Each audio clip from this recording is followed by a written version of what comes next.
All right, welcome to Pack Talk Podcast, episode 111. And this is just a continuation from our last podcast, Dog Breed Origins. And last time we got through the Hound group and the Sporting group. A lot of the most popular breeds from those groups. Don't forget Basset Hound. That's a fan favorite. We got a lot of feedback from the last podcast. That's a fan favorite. And Wiener Dogs. A lot of people. Prominent ones that stuck out. I got a lot of DMs about the Wiener Dog discussion. People loved it. Then I got one person that said they did not like the Wiener discussion. Yeah. They said we went overboard. Good. Yeah.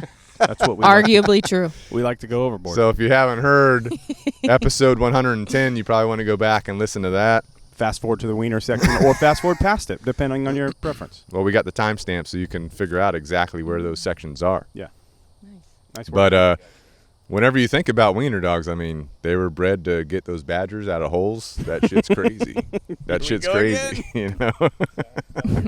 We're past that group. And we have a real good wiener with us right now at Canine Revolution Dog Training. He's I was petting him big time yesterday. He's a good. Yeah. I was stroking him. Oh, he might be on the YouTube. Yeah. Might be on the YouTube. Oh, yeah, he's coming Stay up on a tuned for more YouTube wiener- video. Yeah, wiener coming up on a videos. YouTube video. So today we're going to be going through the working group and the Terrier group. This is part 2 of 3 of Dog Breed Origins. And today we're starting off with the Akita. The Akita is a large, powerful, alert with much substance and heavy bone. The Akita was named for the Akita Prefecture of Japan, where the breed originated. Helen Keller was so impressed by the tale of Haichako. Is it Haichako or Haichiko?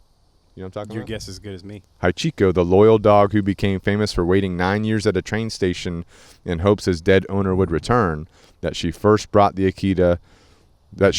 first Akita to the United States in 1937. Have you guys watched that movie? No. Haichiko? No. I've never even heard of it. I am don't- surprised that Aaron has not watched this movie. I don't normally watch dog movies. Because she It, cries. it never ends You well. will cry. I cried at the wolf. I'm I mean, a grown at ass the man. chimps. I'm a grown ass man. I'm bawling. Yeah, see, no. I don't need that. I do that enough on my own without the help of... Homeward, did you cry at Homeward Bound? Using Well, that they as a got reference point is Yeah, this. uh, They got home. Right, But Did it was still. I still cried. yeah. I Did still you cried. see Chronicles of Narnia? The first one? Yeah, I I cried when forgot they it was they good. stabbed the lion. didn't- And he came Everybody back. knows the lion's coming back. I know. It's an emotional time. All right, bringing it back to the Akita here. Sorry. Haichiko, the story, if I remember correctly, is, he was living with this guy. I forgot what country it was in. Maybe it was Japan, or maybe it was a European country. Japan? I think it was Japan, yeah. So the dog's going to the guy to the train station every day. The guy would take the train into town to go to work, come back. The dog would be there, walk back to his house with him.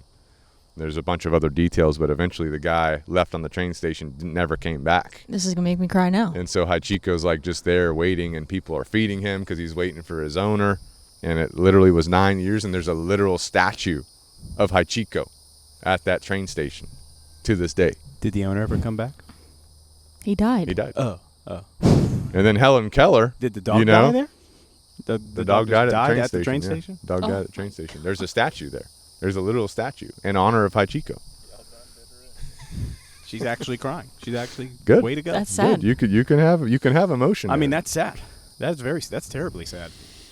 Just So- picture it. But also, I mean, there's upsides. The dog got a lot of, human interaction. People are taking care of the A lot dogs, of human bringing a interaction. community together. You see what I'm saying? You got to look at the happy side. I want to say even part of the story was someone tried to take Haichiko home, and then Haichiko went back to the train station. Nice. Yeah. Nice. Yeah, Yeah. Yeah. he should.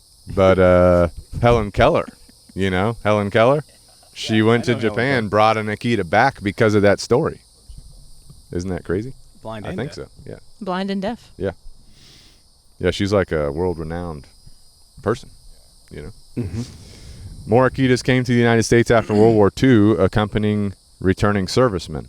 In 1956, the AKC accepted the Akita as a new breed. Blah, blah, blah. Okay?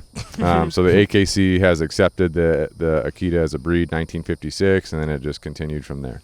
The Akita is a mountainous, rugged, cold region. Oh, wait. The Akita Prefecture, the region where the Akita came from, is a mountainous, rugged, cold region where Akitas were used to hunt large game, including boar, elk, and small bear.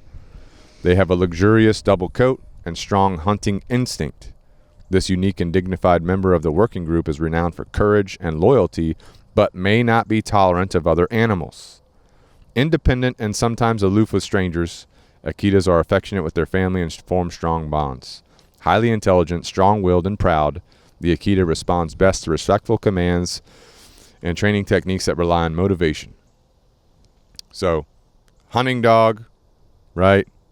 Overall, a tough dog. Mountainous terrain, rugged, cold, hunting boar, elk, bear, thick coats for this type of environment, right? Highly intelligent, very intelligent. Obviously, it's part of the working group of dogs. So this dog is going to have energy. It's going to be ready to get after it. It's going to be ready to do things. So you're going to need to satisfy those needs and make sure you're fulfilling those needs if you have one.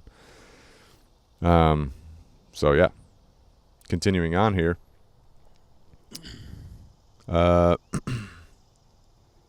It does say that the Akita typically will have a more dominant attitude, which is going to depend on the actual dog, right? But if they're prone to working, hunting, you probably are going to have more dominance in legit bloodlines, right? But you also have to be careful of the fake breeders out there. The Akita's thick double coat blows or sheds heavily twice a year, so we're going to have lots of hair. Otherwise, grooming needs are not excessive, generally only regular brushing and nail trimming.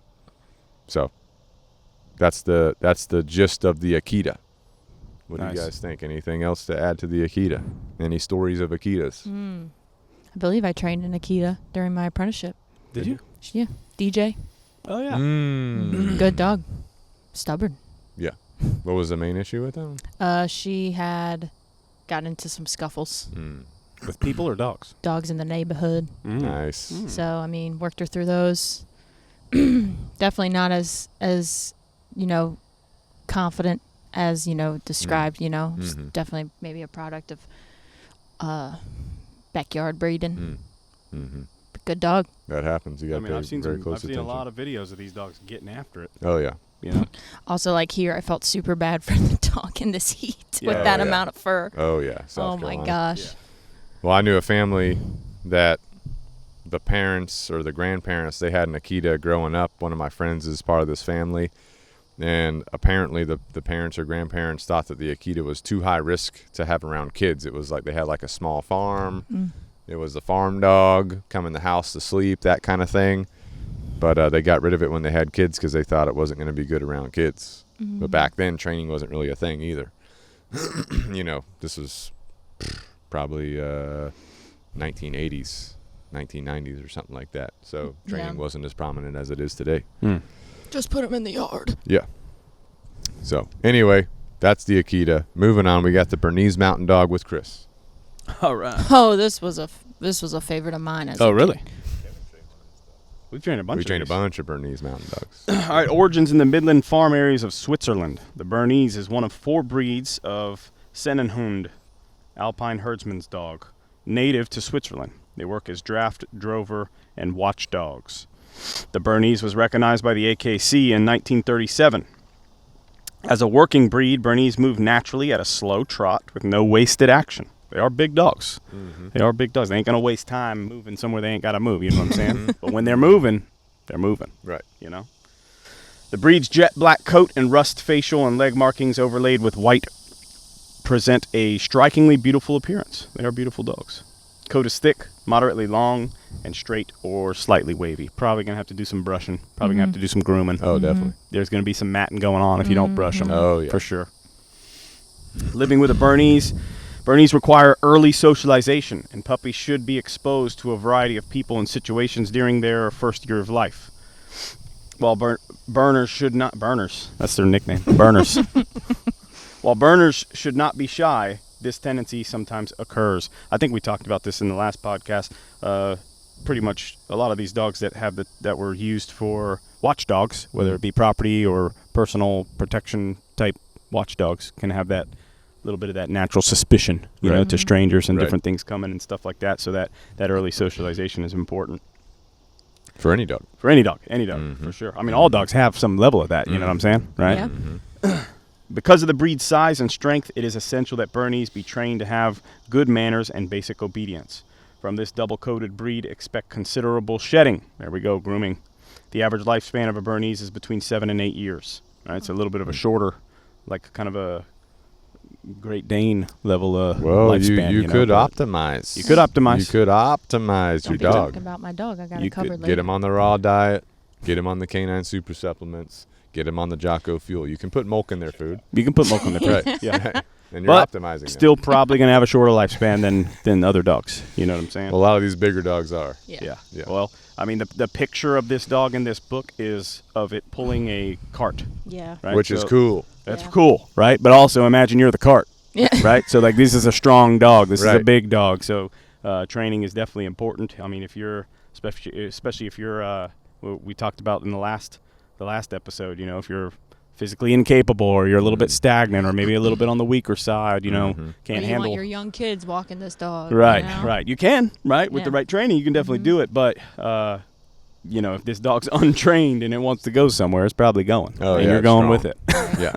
Right. If I had a dog that was like, you know, originally bred for some of these things, like pulling things, like a cart, Yeah. I'd be training that dog to pull a cart. I put my kids in the cart. Oh, yeah. You know, for like Halloween Oh, yeah. and yeah, trick or treating. My dog's pulling the cart with the yeah. kids. Yeah. Mm-hmm. You need to That's haul some firewood around the property. Because then There we I'm go. helping the dog satisfy its instinctual needs Right. and what it was bred for, like pulling things. Oh yeah. And it's having a good ass time. Oh, yeah. You know?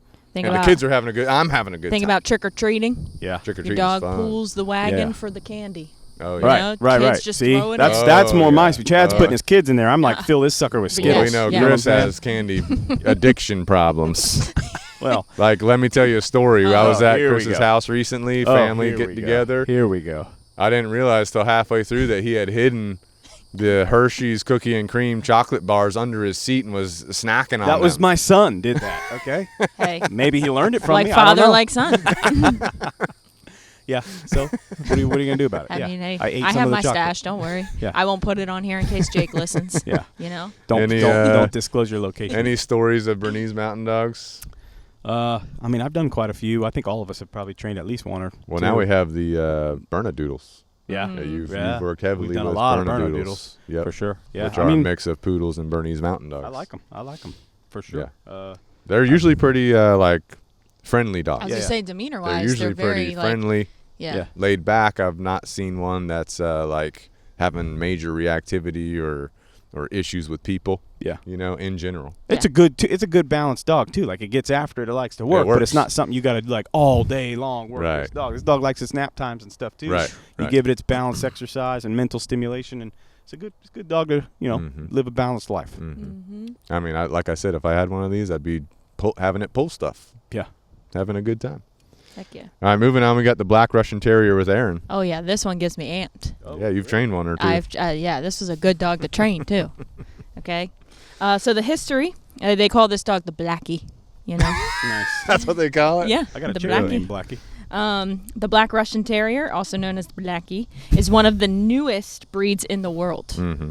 Okay, so it was created after World War II by the Central School of Military Breeding, known as the Red Star Kennel, a government facility founded in 1924 that bred, trained, and maintained working dogs for military service. Mm-hmm. After World War II, working dogs had essentially become extinct, and the government ordered a creation of a new breed that would be able to serve as a multi-purpose military dog in different climatic regions at military installations, prisons, and other government sites. To perform this work, the breed would need to possess size, substance, coat, intelligence, trainability, and the stable temperament required for use in guarding, patrolling, tracking, and drafting all in one package. Wow. This dog can do it all. Mm-hmm. The breed development began with 100 dogs of 17 breeds and crosses under the guidance of some colonel, with the core breeds mainly being the giant Schnauzer, Rottweiler, Airedale, Terrier, Newfoundland, and the Caucasian Vajakarka. Whatever. Nice attempt. I think there was some Doberman in there too at some point. Pretty sure. I think you're hoping. I think you just want that to be true. By 1956, the Black Russian Terrier was breeding true, and the Red Star Kennel released dogs to private breeders. The first Blackies were introduced into the U.S. by Sylvia Hammerstrom in the 1980s. So then in just 2001, the breed was admitted into the miscellaneous class, and then in 2004 accepted into the working dog Newbies. class. New breed into the working group. Mm-hmm. Interesting. Mm-hmm. So the form and function, so the purpose is to guard and protect. Needs to possess a substance, size, agility, stability of temperament, like we mentioned earlier.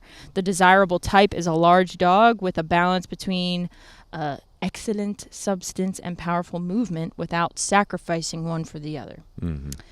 A large, strong, yet agile dogs, males are larger than females and should appear masculine, while females should appear feminine. That's interesting. I don't know what that looks like in dogs, but that was noted. So living... It just means you got to put pink bows Yeah, I in guess. the girls. You got to distinguish yourself. Yeah. Okay. So, the Black Russian Terrier is confident, courageous, and self-assured dog with a strong personality. I can confirm this in the dog that I trained. Mm-hmm. Good example. Working dog, very protective with an instinct to guard house and family. Can also confirm to Confirmed, this. huh? Yes. Mm-hmm. Because of the size, strength, and natural protective qualities, early and continuing obedience and socialization training from Canine Revolution dog training There it is will again. result in a well-rounded, stable, and trustworthy companion. This dog thrives best in a home environment, rather left in a yard or a kennel. Rather than left. Right. Yeah. Not sorry. rather left. Oh, sorry. Mhm. Yeah. It's sorry. Yeah. Minor typo. Yeah. I mean, Well- that could have been a major result. So. Well, we'll just start correcting Chris's grammar as we go. No, here. I mean that could have been a huge misleading information. So thank you. Well, it sounded like you're saying yeah, rather. just leave them. Yeah, Just no. leave 'em out. Needs Yeah. to be with the family, rather than left alone. We just or made this more complicated Yeah, yeah, than yeah. it needs to Yeah, be. yeah. I'm clarifying. I'm talking about Chris. Yeah. All right. Very well. All right, keep going. Okay. Ignore me. Yep. So together, Cut this out. if you do not feel you have the time or ability to handle and train a powerful, determined dog, or have the ability to send it to Canine Revolution dog training, Mm. or if you have never owned a dog before, it would be best to look for another breed that better fits your family. A well-trained and socialized Black Russian Terrier is a faithful and devoted family member who will provide the right owner with years of enjoyment. But it does have a double coat, requires grooming, keep it healthy, free of mats. So go to the groomers, brushing, all those things. The face, you need to make sure you're grooming that because you can start to cover the eyes or whatever it may be. Make sure that all of their features are accessible to them. Mm-hmm. Good dog. Well, tell us some stories about the one you trained, Aaron. What do you remember? She was a good dog. Mm-hmm. She was a good dog. I liked her. She comes back for boarding every now and then, but I mean, she was just very, very trainable. Liked working, good demeanor, but she remembered going home for sure because she would try to. That dog was in an apartment set up, and so other dogs are around. She's thinking she needs to guard the whole thing. This whole thing. The complex is mine. Yeah, Right, yeah. right. So we're working through some things, but the owner was getting after it. Doing a good job with the training. I mean, it's a great dog. I remember one time I was there with Aaron. Yeah. Aaron's walking with the lady. This little Chihuahua dog's running at us, coming at us. I'm like, I got this. Oh yeah, Chad then just went off, did a pro bono session. Train the Chihuahua. Owner I ran no, off. I collected the Chihuahua. owner nowhere in sight. Chad's Called. luring it into Oh, different. yeah, I'm training it. Yeah. I'm training it in the park. I'm walking with the owner. We did laps. I'm like, let's go see where Chad is. We come back. Oh, Chad's still training the dog. All right, let's go. Chad's doing an intake for yeah, board and train. yeah. I get the owner's number off the collar. I call the owner. They're like, I'm over here. And I go find him eventually. They're like, I told that dog to stay in the house. Well, he didn't listen to you. Yeah. I was like, what the heck? Meanwhile, that dog Chad loved doesn't me. even call me to find us afterwards. He's just He's walking like, yeah, around. she'll figure it out. He's walking around. I'm like, all right, we'll just meet at the car or That's something. normal but Chad behavior. we were having a good old time. We were having a great time. Good dog. All right, moving on. We got the Boerboel. Hell yeah. All right, the Boerboel is the descendant of Mastiffs who first came to South Africa. This is also known as a South African Mastiff. The Boerboel is the result of breeding these imposing Mastiffs to native African hunting dogs, specifically the Khoi dog, which gave the breed greater tolerance to the harsh, hot African climate and diseases, particularly tick bite fever. The great trek on which the Dutch settlers migrated thousands of miles to the interior of Africa to escape British rule extended the breed's geographic reach. Only the fittest survived the Great Trek, leaving a very hardy breeding stock. Nice. The strong survive. From the 3,400 miles that were covered, 250 dogs were found. Of these, only 72 were selected to continue the breed. All right. The breed is still relatively unknown and is considered rare. And the Boerboel became a member of the AKC working group in January 2015. So a very new addition to the official AKC working group. But South Africa is a rough country. You know, they have a wide variety of animals there and insects. They have highly venomous snakes there. They have, like they already mentioned, the tick load there we know that ticks carry disease and everything. They need chickens and guineas over there. They do have guineas. They need to step it up. You know that guineas originated in Africa. Really? Yes. I didn't know. And also, if you watch the one of the episodes of what is that naked survival show? Naked and Afraid. Naked and Afraid. They tried to capture guineas. Good luck. They couldn't get the guineas. You ain't The capturing guineas no guinea. outsmarted them. I've been there. Oh You yeah. ain't catching no guinea. Continuing on, the breed's name translates as farm dog. Foremost among their many jobs on South African farms was protection against wild predators and human foes. For this, Boerboels needed enormous power and mass, but still had to move freely. Despite their heavy bone and substantial muscle, they are among the most agile of the Mastiff breeds, known to be fast enough to catch a leopard and strong enough to kill it. Their heads are large and blocky, and their expression should be intelligent and confident. So I will say, in my experience of the Boerboels that I've seen and worked with, which Chris trained a really big one, you have, as the bloodline has carried on, they've gotten away from their workability in some cases. Like the one that Chris trained was not necessarily a working one. He ain't catching no leopard. Right. But if he did, he's got it. He's got the leopard.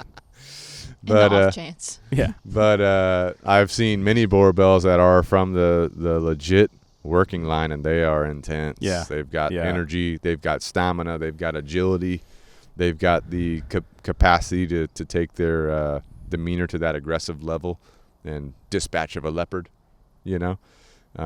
So definitely a very cool dog, very interesting dog, right? But there's also I've seen some people on YouTube recently with Boerboels, and the ones that they have are not the working ones, you know. But the working ones, if you're a dog trainer, you get an adult working Boerboel that's causing problems for people. That's gonna be you better have some backup with you. Dude. You better have some backup with you, because this dog will overpower you and crush like a you. full grown, and this thing's got full on some aggression or something. We got dominance problems. I mean, dude, that's a problem. I'm thinking about a dog that's coming at you. Yeah, and it's a working Boerboel. You're in trouble. Yeah. You got to be strong. You got to be agile. Even then, right? You know what I'm saying? You need two people. Yeah, honestly, to be safe. But again, those are more rare these days. The actual working breed Boerboels. You've got the more I don't want to call them show line, but they're more relaxed style Boerboels. Yeah, I think this is one of those. You got to be careful. I think it was a Bruce Fogel book, maybe the Games Pets Playbook. Maybe it was that book. He talks about something he calls lion tamer syndrome or something. Right? People get this. People get this ego. You know, I want this big dog because I'm a man. I'm gonna handle this big old dog. But you really don't know what you're doing. Right. This is that. Like people, you look at. I mean, look at this dog. You know what I'm saying? Yeah. This thing's scary looking. This thing's a badass looking dog. But you don't know what you're doing, or you're not able to handle a dog like this. Right. It's not gonna be good. Right. If you get one of these, you definitely want to get it as a puppy. Then you definitely want to start training immediately with Canine Revolution. With Canine Revolution dog training. But the one we did. He was a good ass dog. Dude, 1 in a million. Good ass dog. You'll never have a dog like that probably again. Still the biggest dog we've ever had. Oh, yeah, 100%. I mean, 100%. What do you think? 200 pounds? Oh, yeah, over that. 250 probably. Yeah, dude. 250. Did I meet him? Massive. No, you never met him. Massive. Yeah. You wouldn't know him. It's fine. You'd know him if you met him. Freaking good dog. You'll never have a dog like that again, though, you know. All right. Moving on. Their powerful bodies are paired with an equally formidable mind, protective without being aggressive, incredibly loyal, steadfast, calm, and highly intelligent. They must be with their people. These dogs will not thrive unless kept as an integral part of the human family. This is a dominant breed and will not take lightly to challenges from other dogs. Visiting dog parks is not recommended. They specifically put that in there. Not recommended at all. Right. Right. Yeah. Grooming a Boerboel's short coat, which can come in a variety of shades, red, brown, brindle, or fawn, is a matter of weekly brushing and monthly baths. All right. Because the breed was developed for difficult work and a lot of it, the Boerboel thrives when presented with the challenge and rewards of training. So that's the Boerboel. Very cool dog, right? Made for hard work, right? Freaking catching cheetahs and shit. Yeah, freaking legit. But South Africa, no joke. Yeah. You know, not a place to joke around at. So, all right, moving on. We got the boxer with Chris. Oh, yeah. Chris is Oh, trained yeah. many boxers. One of my How favorites. this worked out. Some people say I'm the boxer specialist around here. Okay. I don't know. I don't know if that's true. I don't know. I think Trained a lot of I boxers. think I might have. The boxer, as we know him today, is a product of selective breeding for many generations. However, he was largely defined in Germany in the 19th and early 20th century. Although his ancestors hark back as far as Assyrian war dogs of 2500 BC, the boxer was developed from stocky bull biters, who were used to run down, catch, and hold fierce wild game, wild boar, bear, bison. They were held in great esteem and were actually regarded as hunting hounds. The boxer was bred to be a medium-sized, square, and very strong dog so that he could exhibit great speed, but at the same time make quick turns while pursuing wild game in forest terrain. They are good at making quick turns. I'll come back to that. They like zoomies. They're good at zoomies. Are you going to talk about that one you trained? All right. What? The one you trained? I don't know. I've trained like I was going to say. The one you were having off-leash difficulties with? Oh, yeah. Yeah, we'll talk about that. His excellent shoulder layback and matching rear angulation, lean musculature, plus deep brisket allows for heart room all contribute to his strength, speed, and endurance. There's that word, endurance. The undershot jaw was developed to allow him to hold his struggling prey until the human hunter could catch up to it. I love the and terminology dispatch it. they use here. Yeah, struggling prey, right? Boxers are happy, playful dogs. Right, like we go from this, they're like this jacked, holding down, hunting, struggling prey. Well, as They're you're happy, saying all this, playful I'm dogs. just thinking about all the dogs here that are. Oh, yeah. you know, Roscoe. Yeah. Kravitz. They love their families and especially children, but they're not for everyone. Their heritage as a chaser of wild game means that they spend a good deal of time jumping and leaping about, and as young dogs, they are constantly in need of correction to teach them to stay down. Because the boxer is a powerful, active, and playful dog, he may not be the best choice for a very frail adult, nor for a tiny child who could be overwhelmed by a well-meaning but bouncy puppy. You get that good old hip check, you know, kid go flying. Yep. You Pretty know what I'm much. saying? Kravitz. They definitely have minds of their own and are excellent problem solvers. The boxer has a lifespan of 10 to 12 years. Good dog. Definitely one of my favorites. I mean, I feel like they have more of a they're more known now for their playful, goofy side, and they've gotten away from the working. Right. They've gotten away from the work they were doing. But every now and then we get one that come in, I'm like, this is a working boxer. Right. He's jacked, ripped. Right. I mean, he's just got that temperament mindset. I can't remember all the ones you've trained, but I know you've trained some jacked. You remember Colt? Colt came around the same time as Roscoe. Colt was, jacked. He's a good looking super boxer. muscular. So like they're still there, but I think the stigma is more of like a negative word, right? What is it? Stereotype? Stereotype. Thank you. Right. The stereotype is a goofy dog. I think of it's a pretty viral video of like this lady doing this obedience competition. You seen this? Oh yeah. She calls the recall and he's just spinning around in circles, and then he Yeah. goes right into a perfect heel.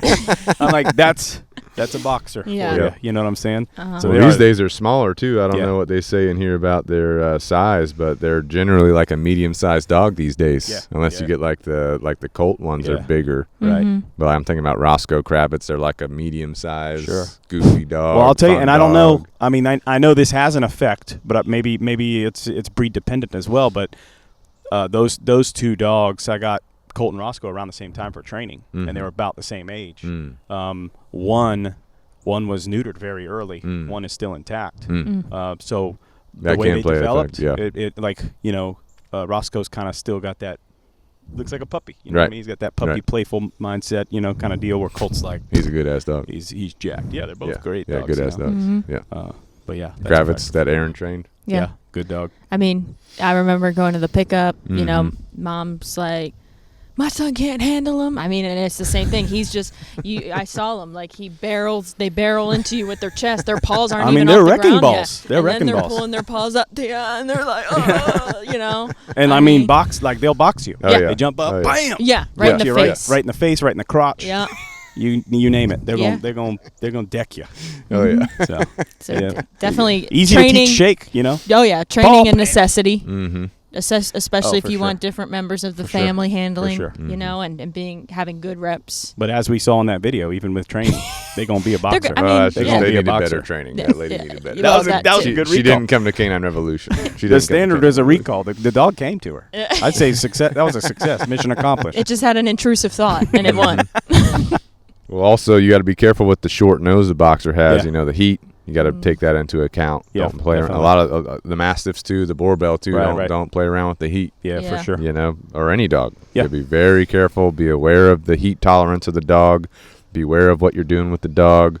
Take the signs that they're getting overheated very carefully. Yeah. Right, play it safe. Right. Some people do crop boxers' ears. There's a couple pictures in the book of crop boxer ears.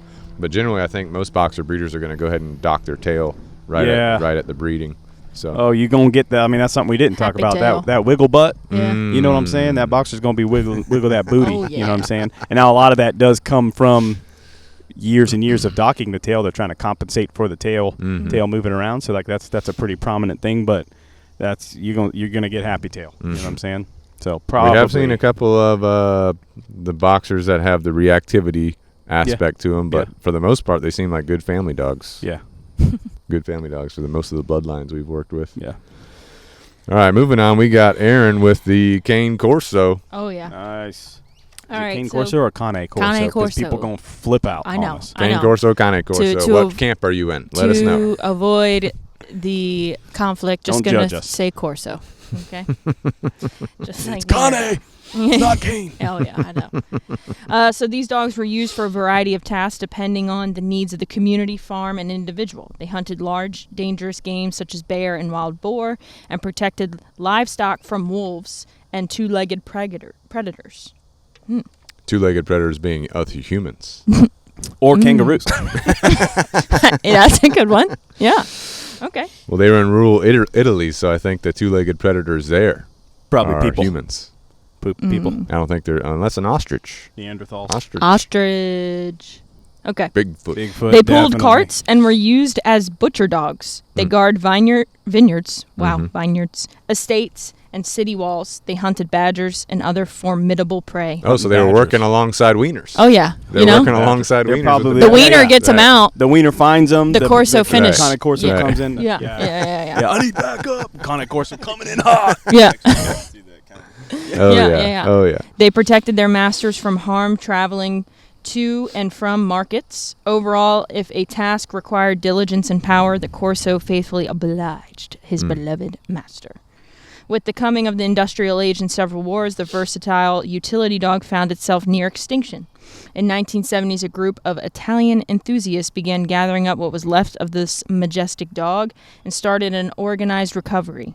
By 1988, a litter was imported to the U.S., thus introduction of the Corso here. Yep. Why'd you look at me like that? I mean, you're just. okay. I look up. You're here. I thought you wanted input or something. I mean, that would be I nice. didn't have anything. Okay. Go ahead. Okay. So they were not created for one task. He has a balanced structure that enables him to be the ultimate utility dog. Corsos are Ultimate utility dog. Yeah. Wow. You got something to say about it? No, just Versatile. wow. Okay. Impressive. Yeah, I want to note how this book just goes he immediately. He is powerful. Oh, you're right. You're I right. did correct it myself. I know did you you notice did. on the box I yeah, said but he or she? I just think it's a book problem. It's not an us problem. But I'm just, Yeah, you know. probably the author Right. was a misogynist or something. I'm just kidding. I'm kidding. We know the AKC stance. Yeah. You know, Mm-hmm. they prefer men. We're making jokes, people. Oh, yeah. Yeah, this All is right. all a joke. The Corso is powerful, athletic, heavy-boned, and muscular. For the power and size, the Corso is incredibly agile and capable of surprising bursts of speed, and at trot moves with effortless glide. The head is the distinguishing feature. Big you old know? head. Definitely. Big old Definitely. black head. Nice head. Big noggin. All right, it's square in appearance, and it must never seem round. The stop is deep, and eyes are wide. The muzzle is squared, wide across the bridge, and just as deep. It's 1/3 of the length of the head and should never be shorter or very much longer. When viewed from the side, the tip of the nose and jaw are in a straight perpendicular line. The nose should not recede or be tipped back. Just pointing out little features, I guess, for breeding purposes. Right. So, the Corso temperament is a unique blend of guardian and a marshmallow. Is that what it says? It says marshmallow. No, it doesn't. I swear to God. You're Oh, reading? I see it. Yeah? What the heck? I didn't highlight that part, I guess. Oh, I highlighted it. Corsos achieve their highest potential as a companion when they are able to bond closely with their family. They protect because they love up close and personal. Well. They are... Sorry, guys. They are sensitive with their owners and become highly expressive and are often quite needy. But don't be fooled, in a heartbeat, they can become fierce if they perceive danger. The Corso is not a dog for everyone. It is a dominant guardian breed that requires an assertive, confident owner. For the Corso to be a well-balanced member of society, he needs extensive socialization and training from an early age from Canine Revolution. He does not do well crated all day and should have a fenced yard for exercise. The Corso requires substantial time invested, and owners with an understanding of dog hierarchy in the Come on, now we're preaching. in the right hands, Corsos are phenomenal family companion dogs and enjoy a lifespan of 9 to 12 years, generally. Yeah. Depending on factors. Well, I trained a cane Corso when Chris was an apprentice, I believe. Sophie. Yeah. Sophie. Oh, Good I've dog. met Sophie. Good dog. She's huge now. Huge. What about my first cane Corso? Which one was that? Hank. Oh, R.I.P. shoot. R.I.P. Hank. Shout out to Hank. Dude, good dog. Hank took out a couple of, pizza guys. Pizza delivery guys. I mean, takeout. That's Yeah. You want to talk about power? I think Ben's Oh, probably yeah. got an old video of him yoking me through the doorway on day one. Also biting Ben's camera. Yeah. Day one. Yeah. Yeah. He ripped a leash off of my body. That's going after right, a dude. squirrel. That's right. He shredded a leash in half. It was just tied to my body. He went for the squirrel. Pow! Popped right off of my body. Good thing your off leash training was done. Oh, yeah. Hank, come, bam. Yep. Right back on. Good to go. Meanwhile, the Corso puppy I trained is just like, Which one was that? Cardi. Cardi. Oh, yeah. Oh, yeah. Little Well, brindle good dogs. puppy. Here's the thing. I don't like. The popularization of this breed. It's become very popular. What happens when that happens? Bad breeding. More bad Yep. breeding. You know what I'm saying? More And so, like, popular, the more bad breeding there and is. it's also, I think you said it in the bio. It ain't for everybody. You know what I'm saying? I think this is another one of those, like the Boerboel, one of those lion tamer dogs. You know what I'm saying? People are like, oh, Cane Corso, I want Right, this badass right, dog. right. And I'm telling you, this is a lot of dog. And especially you get a think one with bad genetics that's got some insecurity and stuff like that. It can cause some major issues. Big dog, I powerful mean- dog can cause a lot of damage. Oh, I had a Corso in my house. Mm. And this thing started getting the zoomies. Ran amok in my house, jumped on my couch, knocked my couch over. Wow. Dude, Yeah. flipped the whole couch. Basically, yeah. It was crazy. Yeah. And and trained, but he was just excited coming out of kennel, right? You're trying, let's go potty. It goes crazy. You send it to spot, he slides on the spot. Oh, yeah. 15 Spot's feet. creaking. Yeah. Got to replace the spot once every 6 months. Yeah. Especially you get one of the more working style Yeah. cane Corso. They Right. got power. They got energy. They got utility, definitely. But Yeah. you get more of the marshmallow, as they said, marshmallowy ones that are more laid back. I mean, like just like the Boerboel, you're gonna have Right. two sides. You're gonna For sure. have the bloodlines that are like super laid back that don't do much. Then you got the legit utility ones that are like go Sure. go go go go. Yeah. You know? And you can find reputable breeders on both sides. Like there are people that are Right. passionate about the breed that are kind of like working that utility stuff out of them and making them more suitable for homes, but they're still preserving good genetics, you know. Mhm. And then there's people that preserve that working line. So just know what you're getting. There's a lot of people that call us, hey, I got problems, whatever, and it was Right. like an impulse. They got this. The breeder's got this King Corso $500 ready to go right now. Right. Let's go. Right. Probably Right. not the best idea. Right, exactly. But definitely a nice dog for sure. All right, moving on. We got the Doberman Pinscher next. Oh, whoa! Wait, is that you? That's weird. I'm How did just- that work I'm out just like happening to read this one that? How myself. did that happen? Interesting. For those This that is don't how know, the list was made. For those that don't know, Chad, he's a little bit of a fanboy for the Doberman. I don't know if you've seen our logo. It is a Doberman. It's Bane, his Doberman. So buckle I have up. two Dobermans He myself. might go off Two script Dobermans here. myself. Just be prepared. Yeah, this is how he. All right, you guys, let me get. Does this need to be its own podcast? Let me read it. Let me read it, Oh, guys. here we go. Here we go. Doberman Pinscher Club of America was formed in 1921. This is a historic breed. Well, Just I saying. mean, it ain't like the Boxer, 2500 BC, sucker. You know what I'm saying? Talking about the 1900s. Come on now. That's a In the baby. last decade of the 1800s, Louis Doberman, a night watchman, tax collector, and dog catcher in Germany, began his quest to breed dogs to accompany him in the thankless and dangerous task of collecting taxes. Tax collectors. Try to come You tax. know, that this makes dog is associated with that. that makes a lot of sense now. You know, Wow. Most of his earliest crosses were with mixed breed dogs. However, two definite purebred crosses took place. The first was in northern Germany, where black and tan terriers, later called Manchesters, were used with Dobermans. The second cross was to a black greyhound. These crosses produced a smoother coat with a different distribution of body mass and different bone. Additional crosses with the Old German Shepherd, German Pinscher, Weimaraner, and Rottweiler combine qualities of ruggedness, intelligence, physical and mental soundness, quick responses, bravery, and reliable guarding ability. you see how the, I mean- you see how the volume got up like Yeah. slowly. I It's mean, going, we got. He's getting amped. I mean, we got a capable dog, is what I'm saying. Can you just imagine, like, back in the day, someone knocking on the door and you're like, God dang it, it's this guy collecting It's the taxes. tax collector. And then you see the dog Oh, with yeah. it. Like, Yeah. Oh yeah. It's Chad standing there with a bat with a satchel. He's got Bane and Georgia sitting next to him. You're like, here's my tax. Yeah. Take my money. I mean, shoot. What I are you might as gonna well do? go to the. I might as well start Just going start to making collect. do your your rounds. rounds. Might as well start just saying that I'm the tax collector. Yeah, You yeah. know? Oh, God. This combination contributed to the only working dog bred to be a human companion. Mm. This dog was bred to be a human companion. Okay. Mm. The Doberman Pinscher, within a comparatively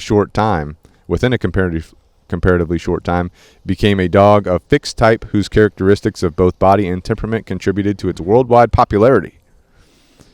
All right, moving on here. In World War II, the Doberman Pinscher fought and died along his human marine brothers. Hell yeah. Just let that sink in for a minute, guys.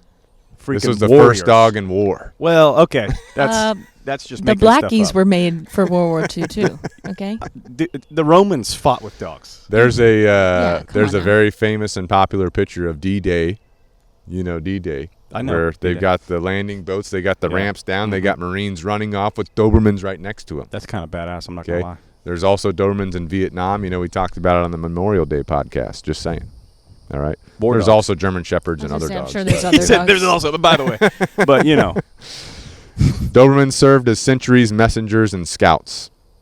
25 Marine war dogs gave their lives liberating Guam, where a memorial and statue have now been erected dedicated to their honor. We should probably visit that statue, take a picture with it, you know.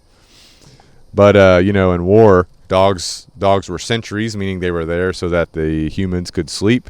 They were messengers carrying messages from one unit to another unit, and they were scouts scouting out areas for enemy activity. Pretty impressive, right? For any war dog. Yeah, you know, 100%. we're just happening to talk about the Doberman Right, here. right. From its inception, the Doberman Pinscher has always been a cropped and docked breed. What that means is that they're going to dock the tail and crop the ears to have that upright triangular ear shape. You know, of course, there's people in different camps about that. So leave us a comment. Let us know what camp you're in. Correct.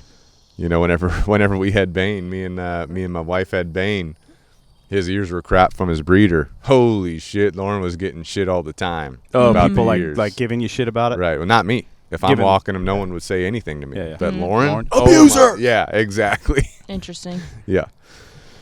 Of medium size and I mean- clean cut appearance. What were you gonna say? I mean, we cut kids' penises skin off. Yeah. So, Right. you know. Yeah, and people also do things to themselves, Yeah, which yeah, is yeah. crazy. Yeah. All right. Moving But on. not putting myself in a camp. Of medium size and clean cut appearance, the dog at first glance does not give evidence of his great muscular power. So compact is his structure, so dense the laying on of muscle underneath the short coat, and so elegant and well chiseled the outline that the novice would probably underestimate the weight by 15 to 20 pounds. This is one of those sleeper dogs. You don't really know what's there. You know what I'm saying? Yeah, You don't really sleeper know bod. the capability. Like a sniper. Weight is the only particular, however, in which the Doberman is deceptive on purpose, bred on purpose to be a little bit deceptive. His qualities of alertness, agility, muscularity, and strong, solid temperament stand patent for any eye to see. From the strong muzzle and blunt, wedge-shaped head to the clearly defined stifle, the outline is definite and sharply etched. He is an honest dog, not camouflaged by a super fluffy coat. Okay, he's got no coat to hide himself. He's out in Right. the open. Take me as I am. One gains at once the impression of sinewy nimbleness, the quick coordination of the well-trained athlete. So you see a Doberman, you're like, that's an athlete. Okay. There's Well, also an air of Most nobility. Dobermans, yeah. There's also an air of nobility about the Doberman Pinscher that is part of its birthright. Dude, Dad's he's reading. loving He's reading loving this this. entire thing word for word. he He write did. He highlighted Did he the send this in? entire thing. Yeah. Like he's he's like, guys, just skim it he real just quick. colored Just talk every about some page. quick points. He's talking about Yeah. the entire Yeah. thing. He's having a good time. He loves this. All right, moving on here. Let me just skim through the section here. Today, the Doberman is mostly kept as a family dog and protector of his owner's home. Dobermans are not well suited to being kennel dogs or isolated outdoor dogs. Just saying. Due to the energetic nature and intelligence, highly intelligent. Most intelligent dog, the Doberman may not fit everyone's lifestyle. All right, so I'll just leave it there. I'll just talk from personal experience about Dobermans from this point Oh, on. wow. Okay. Well, actually, let me see how many say. Look at my highlights versus No, hold your book up. I also love how I read something different than what Chad said as he was reading word What for were word. What did you read? He's like energetic nature and intelligence, and he goes most intelligent dog. Yeah. Like he just adds that in shit there. up. He's Like just throwing things in there. it's not. And It's the in book, the the book. book said It's it. in the book. The book said it. So I was gonna see if they said like how many years to expect for the Doberman, but my Doberman, his grandfather was 16 years old. I think he died. I feel at like I've 17. seen some 10 to 15-year-old Dobies pretty Right, frequently. Right. But you've got the European Dobermans, you got the American Dobermans. The European ones are more blocky. They're bigger, which the bigger the dog, the more potential health problems you have from the deep chest. You know, you can get bloat, eat more easily. You can have That's the European one. Yeah. Yeah. The DCM, right? If they have a bigger chest, actually DCM would be taking longer to take effect as that heart grows. Wasn't there isn't there like a one from Argentina or something? Or am I just making something up? There's I the think you're making German shit up. Pinscher. They got the American and the European. The European's bigger, blockier. The American is more sleek, slim, narrow. I like them European I have ones. one of each. I have the European, which is my male. The American is my female. And my male definitely, and this also is part of the bloodline too, but he doesn't have the stamina and the speed and the agility that my female has. Not by a long shot. Right. Which is probably because he's the more blocky, muscular type. She's the more slender, agile type, right? But definitely great dogs. Got a lot of energy. Just like any dog, though, you know, you want to start off your foundation right. You definitely want to make sure that you can get your daily exercise in, create boundaries for the dog in the house, you know, have them on the optimal diet, right? Optimal lifestyle. And they can incorporate with your family well, but of course you got to get that training in and make sure you're doing what you need to do with your dog. But definitely the most intelligent breed, you know, Well, definitely a great dog. right? Good dogs. War dog. You know, they've got history of serving in war, True. right? And collecting taxes. And collecting taxes. We've trained a lot of them. Yeah. Well, Any stories of Dobermans that you guys have worked with?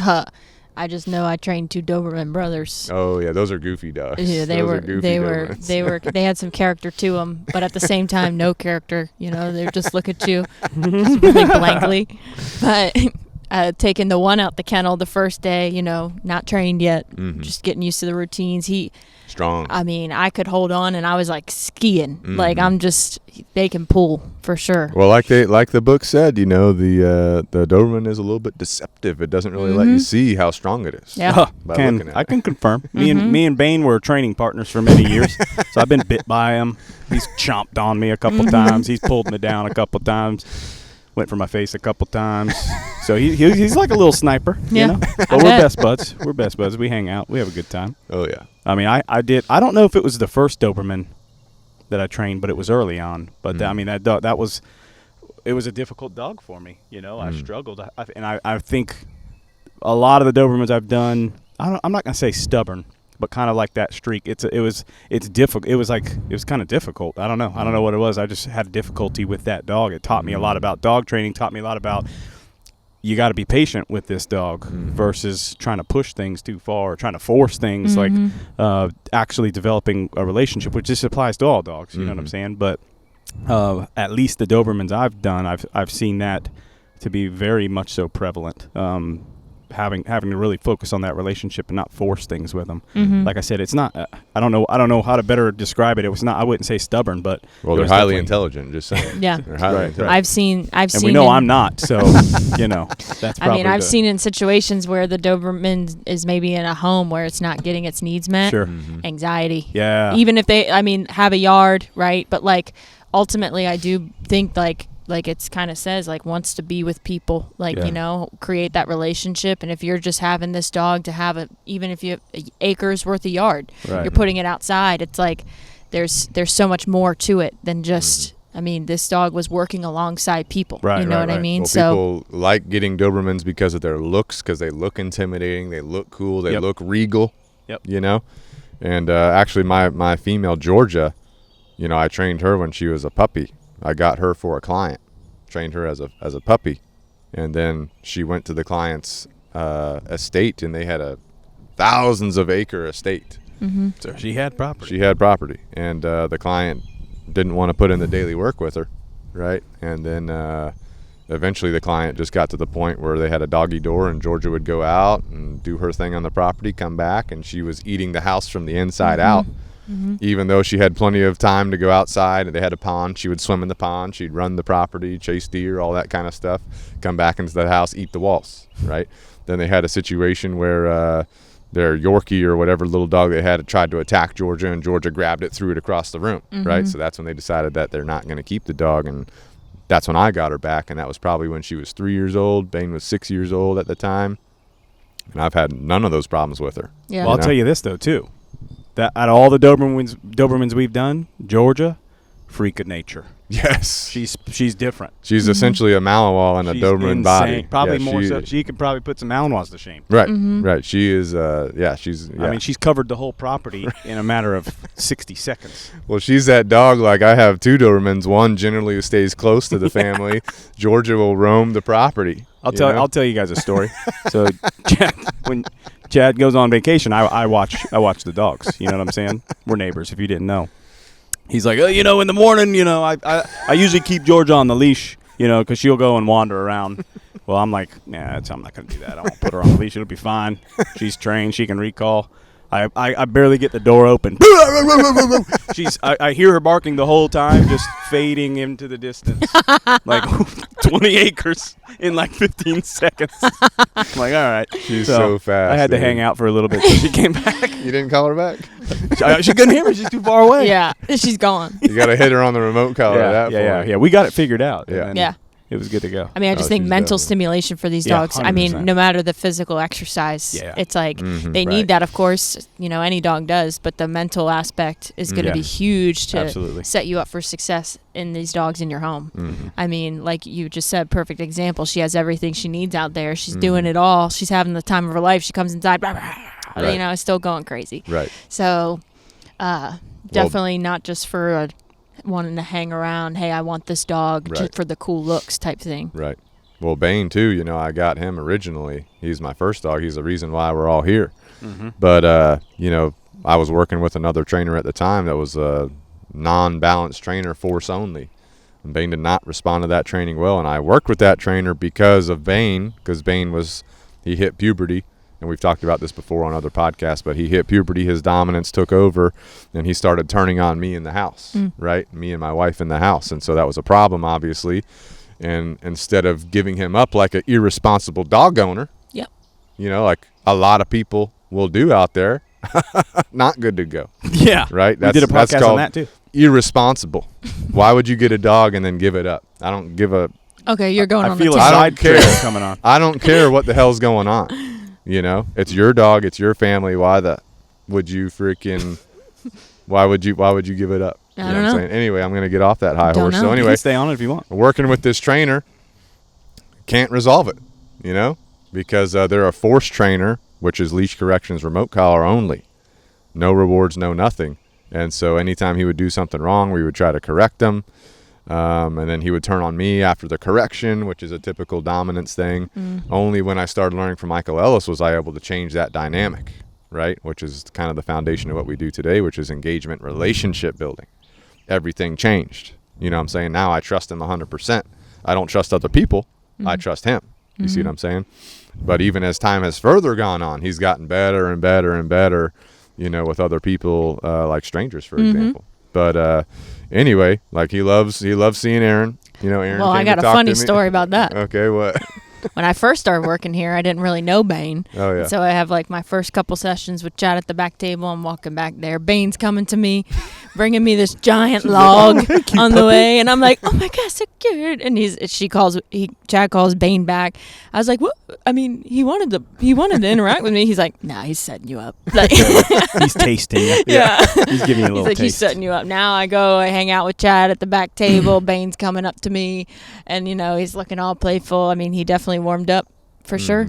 I like some Bane. Georgia's getting there too. I will say. Georgia cares less about people. Yeah. She cares more about doing Yeah. what she Unless wants, you got which is- food. Right. Oh, got food. yeah. But then again, it's not she's you. found It's my the open bait bag a few times when I'm sitting down. And yeah, when it's open, it's gone. And then Chad, I look at Chad. You left it open. Yeah. I mean, there are some behaviors you're just not Yeah. gonna Oh, like. yeah. Hey, that's gonna. You Well, leave food out, Georgia's it's the gone. dog that taught me that. Yeah. Georgia's the dog that taught me that there are some things that are so deep rooted in You the gotta have dog structure over that the- you've got to have management and structure to manage that behavior thing. And her thing is food. Oh, like dude. she will. I've she never will, seen. She will go do anything for food. Yeah. You could correct her as many times as you want. You could redirect her as many times as you want. She just has that crazy food drive, right? It will overpower everything. And she's very good about sneaking into the chicken coop and grabbing eggs out of the chicken And the coop, Halloween candy stash, And the too, Halloween right? candy stash. Oh yeah. Yeah, Lauren left a bag of candy in the room one time, let Georgia out, didn't realize it that Georgia found the candy, ate 3 pounds of candy. No factor for her. Also, Pooped it out, kept rolling. yeah, I mean, Colorful people think poop that chocolate's going to kill a dog. I'm like, I don't think that's true. It's dose dependent, you know what I'm saying? Yeah. Because there was like 3 pounds of chocolate that she ate, you know what I'm saying? Rappers and everything. Rappers everywhere. But then someone also, well, this is the only time that it actually bit her in the ass, was someone had accidentally dumped a bag of dog food in the yard. Oh, I One of remember the that. employees, and Georgia found the dumped food and ate the whole thing. It must have been like 10 pounds of dog food. Yeah. And it jammed up her stomach, and Yeah. I had to get it, had to have her throw up for that one. She was compacted. But so anyway, back to Bane, like working through all his stuff, that relationship is a huge deal, as it is with any dog. And that was kind of the foundation of understanding how to handle dominant dogs, right? Because the trainer that I was working with was like, you're never going to be able to fix this. It just is what it is. You always have to be on your toes. You know what I'm saying? And that's not the case. And then whenever Chris started working, we were doing bite work with Bane, building up his bite development. And because of everything that happened to him when he was younger working with that other trainer, because I also did bite work with them the wrong way, we had to rebuild a lot of bite work. And that was a good learning process for me and Chris, learning how to develop drive and grip and that style of training with a dog that had a really bad history and needed a lot more work. It was a lot more difficult to work with him than it would be like a dog that has a good foundation from the get-go. Yeah. But anyway, great dogs. Doberman's, just saying. So anyway, all right, giant Schnauzer, Chris. All right, giant Schnauzer. This large, impressive breed was developed in the agriculture areas of Württemberg and Bavaria, when working dogs were in high demand as farm help. Giant Schnauzers also aided the shepherd in driving livestock, cattle, and sheep to market, and they were used as guard dogs by butchers and breweries. They're also used for search and rescue and police work worldwide. The giant Schnauzer is a larger and more powerful version of the standard Schnauzer. His substantial but compact body is built for strength, agility, and endurance, the kind of dog who can trot all day. Active and spirited with a sound, reliable temperament, a rugged build, and a dense, weather-resistant, wiry coat, this Schnauzer is one of the most enduring and useful of all working breeds, so you better be active. Extremely intelligent and strongly territorial, the giant Schnauzer loves his owners and feels great responsibility to protect them. If you do not give a giant Schnauzer a job, which could be as simple as retrieving a ball, he will find one on his own, as most dogs will. It may not be the job you want. Giant Schnauzers have actual hair. What? Giant Schnauzers have actual hair that continues to grow and must be clipped or stripped to maintain a healthy, attractive coat. This all. Oh God. Wait. Is there other dogs that hair. don't actually have hair? It's fake hair. Maybe. Okay.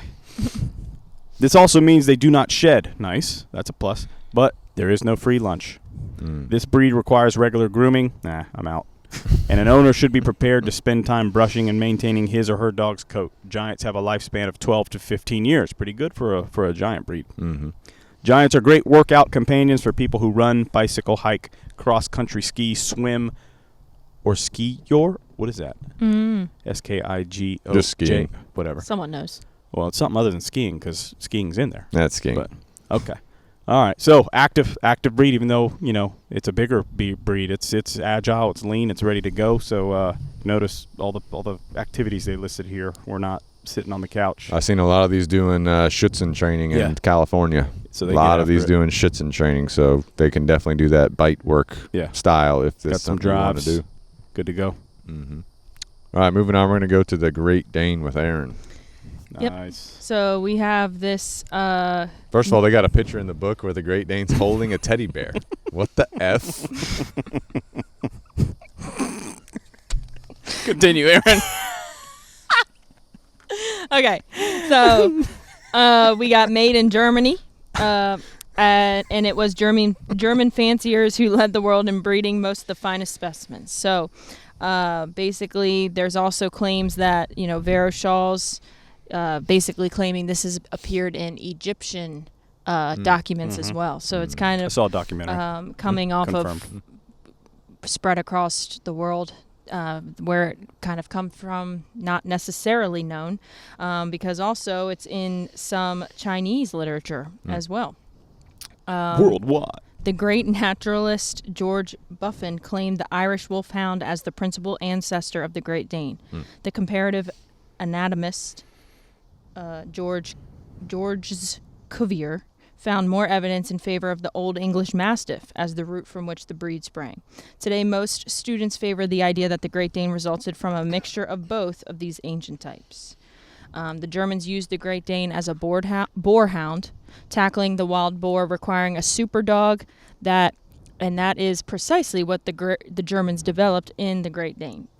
So basically, they call them the king of dogs. Chad, you may have a problem. I didn't know that. In 1880, in Berlin, a doctor called a meeting of the Great Dane judges who declared that the breed should be known as Douche Dog. Douche? Douche Dog, whatever. And all other designations, especially the name Great Dane, should be abolished. Of course, English speakers, that wasn't happening. So they keep it with Great Dane. Screw you. Yeah. basically. Nice. So in appearance and nature, the Great Dane is one of the most elegant and distinguished varieties of giant dog. Breeders have kept before them the image of the boarhound and the special qualities it called for, meaning the size, weight, nobility, and courage, speed, and endurance. So they can get after it. Oh, yeah. Oh, yeah, definitely. Oh, yeah. Oh, Don't be definitely. fooled by that big bones. They can go. So be prepared to live large. You need a big car. You need a big space. Sturdy furniture if you want this dog to be hanging out. Especially if you want it hanging on the couch with you. Or the bed. Or the bed. You need that California You might king. need that California king. Yeah. Might need that sleep number bed. You know what I'm saying? From the start, everything is big, even as a puppy. A Great Dane can knock you down. Confirmed. Yep. Like many large breeds, the Great Dane takes a long time to mature, about 3 years. So don't count yourself out, you know? You're like, oh, this dog's 1.5, it's done growing. Nope. Not. Multiply it by 2. Yeah. You got time. Also, Danes eat more than smaller dogs. So Definitely. keep that in mind. Definitely. Keep Yeah, it in like mind. 5 times more. Just keep it in mind. You Yeah. ain't going to get no, Yeah. oh, let me get this Yeah. small size kibble. Talking Nope. like 4 to 6 cups a meal. Right. Yep. Probably a little. That's Big a little dog. much. All Big right. dog. They're sensitive, gentle, and protective. They love being with their people and will not thrive without close contact with their family. Their large size, striking appearance, and innate sweetness makes them natural as therapy dogs with proper training. Debatable. With proper training. Highly debatable. Debatable. Highly debatable. Yeah. They are spirited, so obedience training, especially as puppies, is a must. They tend to follow their noses, secure at least a 6-foot fence. Great Danes are athletic and can participate in many sports, including jogging. But these activities should not be started before age 2, as you could impair their development in their bones and joints. Very, very careful with a big dog like this. Yeah. With the joint development, which is why you need that optimal diet and your canine super supplement joint support, obviously. Well, that goes too for like people like to do fetch and stuff with their dog. That's a big one. You know what I mean? You start fetching too early, get this dog doing sprints and running and juking back and forth. It's not going to be good. We train a lot of Great Danes with some behavioral problems. The reason why they would come to training is because of forms of reactivity or aggression displayed toward other people, other dogs. So it's really going to depend on the individual and the bloodline as far as what you're doing with your Great Dane. But your early training is a must, right? These people or these dogs that came to training didn't come till they were much older and the problems had already developed. With any dog, if you can get your training done early, you're going to avoid a lot of these problems from developing, right? If you're maintaining your protocols. Right, exactly. But overall, I love Great Danes. Yeah. Big dogs. They don't have a very long lifespan because they're so big that just that size has a toll on the organs of the body. But, they're super cool, obviously bred for working. So they definitely got that bite pressure on them, like this one in the picture's biting this teddy bear. You know what I'm saying? He's holding it in his He's mouth. having a good time. Yeah. I mean, just like we were talking about with the Boerboel, you get a serious case. You get a serious case of one of these that are trying to do damage to you. Right. There's If no you're a trainer. using that leash to keep that dog away. I mean, the head's on all fours. That head's already eye level if you're a short guy like me. Right. You know what I'm saying? So it may not even be a strength thing. Well, they definitely have a physical advantage to any human. For sure. If they're trying to get you. Right. Right. So if you're a trainer, you're working on rehabilitating a dangerous Great Dane, you probably want backup. You want somebody else with you. And you're not pushing things. You're focused on that relationship. I remember Rosie. No. Hero. Right? You took a lot of time just literally walk. I remember just day one trying to get him in the kennel. Was kind of sketchy. You know what I'm saying? But it was like, yeah, we could have say, hey, let's get all of our trainers. Let's just freaking get him in the kennel. That's probably not going to be the best option. You took the time, walked him until he decided, hey, I'm going in the kennel, and he starts to trust you more. And and there were still some bumps along his training progression with some of our people and stuff, but because of the relationship you had with him, he never gave issues when you were handling him or with you or anything like that. So like relationship key, definitely. Definitely. And he had a very strong history of bites on humans that cause major damage. So you definitely don't want that happening. You don't want to get the dog to escalate. And the reason why those things happen is because the dog is forced into a situation where it thinks it has to escalate in its behavior. So you don't want to do that training wise. You want to just focus on a relationship, take your time, build it up, But I've also seen many friendly family Great Danes, you know, and Sure. that comes part of the bloodline that you're choosing and your early training. Seen some goofballs. Seen some major goofballs doing some zoomies. And all the dogs that I've worked with, even the ones that I'm rehabilitating, the Great Danes from serious behavioral issues, once you get that relationship strong, that dog's good to go. As with any dog, you know.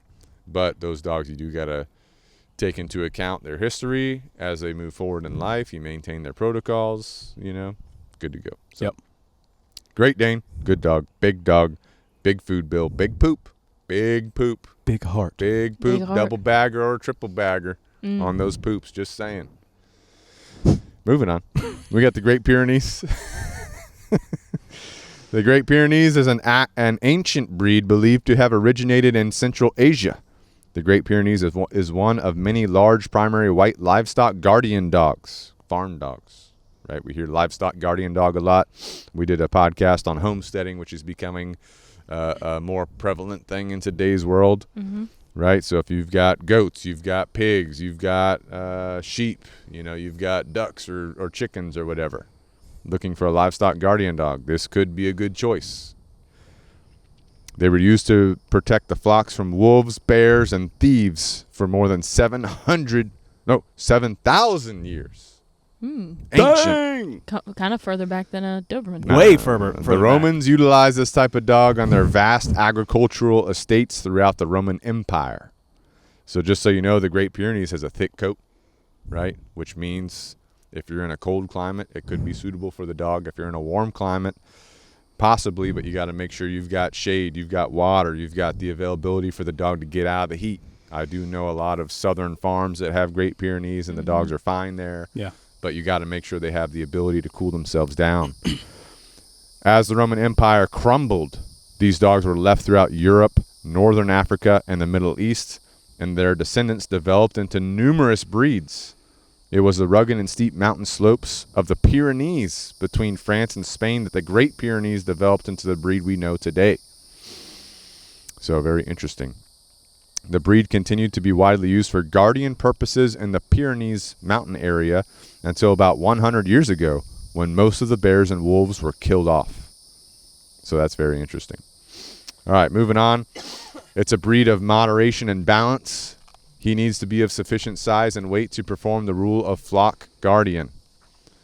The double coat provides protection from the weather and consists of a coarse outer coat and soft undercoat.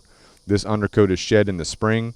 One unique feature of the breed is that the presence of the double dew claws on the inside of the rear legs, which if you didn't know, that's something that Great Pyrenees have. They have double dew claws on the back rear legs. So if you have a double dew claw on your dog might have Great Pyrenees in it, even if it's not a purebred Great Pyrenees. That's wild. Which I don't know. I've seen some of that. Right. I trained Great Pyrenees for my good friend Rob.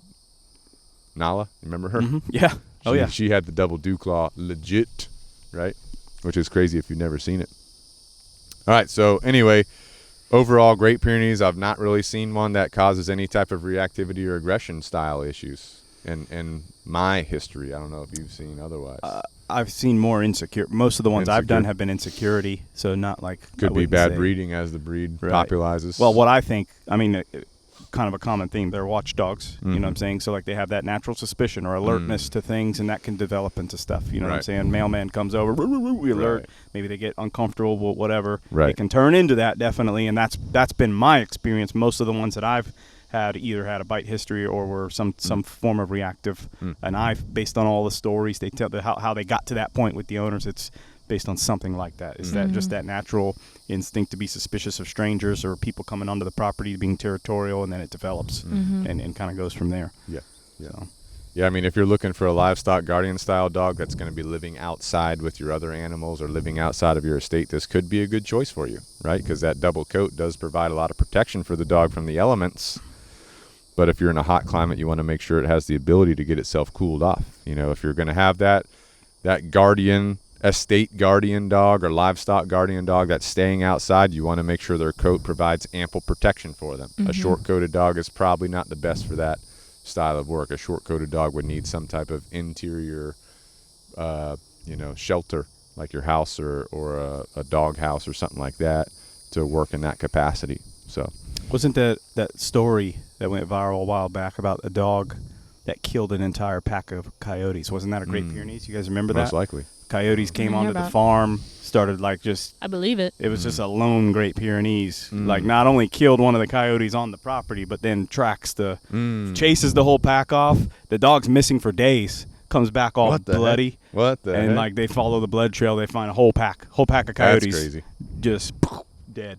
Well, I follow a couple farms on Instagram, and they have videos. They'll post videos of their goats. Those are cool. The goats are in the middle of the night. The goats hear a coyote. The goats all huddle. Great Pyrenees comes out. Yeah, yeah. You know? I mean, they know the livestock very well. Right. The goats make that that anxious noise or whatever. They're like, okay, something's out there. It's really cool watching them work. Well, you got to train them to be with their livestock. Yeah, you know, yeah. But they do have, because of their history, because of what they were bred for, they have that natural tendency depending on the bloodline. But they also are generally a good family dog too. For sure. You know, very good to the family and everything. So good to go. Great dog. Moving on, we got the Mastiff with Chris. Mastiff. One of the earliest records of a Mastiff-type dog was found in Egypt around 5,000 years ago, also older than the Doberman. Other records show Mastiffs were being bred and issued in China, Britain, and throughout the Mediterranean region for thousands of years. Mastiffs have a long history of performing many functions for their masters, including hunting and carting. Good cart pullers. A lot of these Mastiff breeds are Mastiff-style breeds, like the other ones we've talked about. They're carting. Yeah, they're pulling Great things. Pyrenees could cart too, guarantee you. Oh, yeah. Oh, yeah. But their primary role was home guardian. Here we go, another guard dog.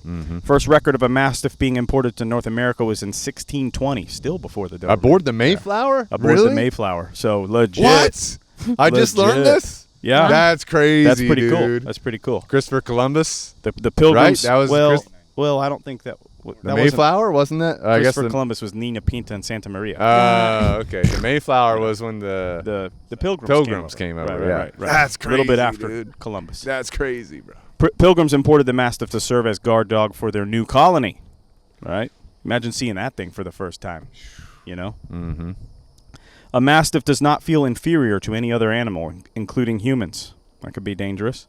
His master will often have to assure him that guests are welcome, after which the Mastiff will introduce them to another of his distinct characteristics, the slobber. Yes. So lots again, of that kind slobber. of that's kind of in a whereabouts way saying that dog might be a little bit suspicious of strangers or people coming over to your house. You know what I'm saying? I've seen a lot of insecure Mastiffs. Yeah. Oh, yeah. The Mastiff puppy must be selected for his temperament and demeanor around the family. Mastiff's easygoing attitude is reflected in how they deal with children and other family pets, but care should be taken around small children due to their massive size.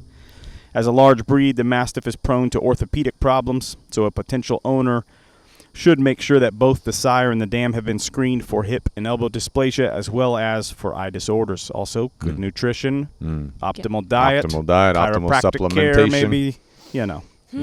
The Mastiff is probably the most laid-back dog breed in the world. That seems true. debatable. Not true. Seems very debatable. Not true. Today's Passive.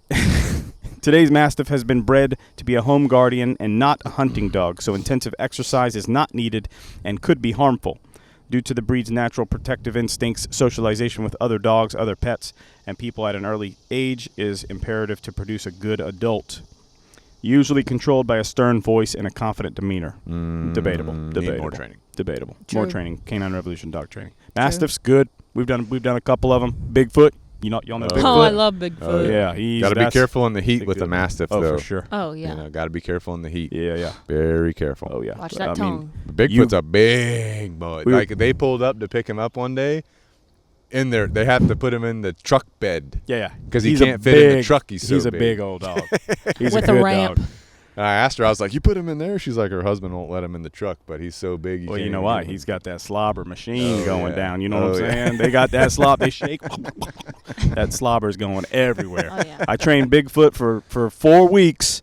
All my pants were stained with yeah. slobber. Oh, well, I yeah. also don't wash my clothes, but Well, I trained Sasha and Regulus, both two Mastiffs. Oh, Dude, God. Regulus. Oh, Regulus my giant gosh. Mastiff, but his slobber Cool. was... slobber's next level. That's why I would never get a Mastiff Yeah. myself, because Yeah. the slobber is just I mean, you would insane. talk about drinking out of a water bowl. In your Well, home. the, like, His water bowl is half at the the bottom. water. Like, Yeah. it's right there. half the water's coming out of the mouth as they're drinking it. It's insane. With slobber in It's addition just- to the water. It's Yeah. gross. I couldn't do it myself. It's Nah. gross. But they're good dogs. Yeah, good dogs, great dogs. Love working with them.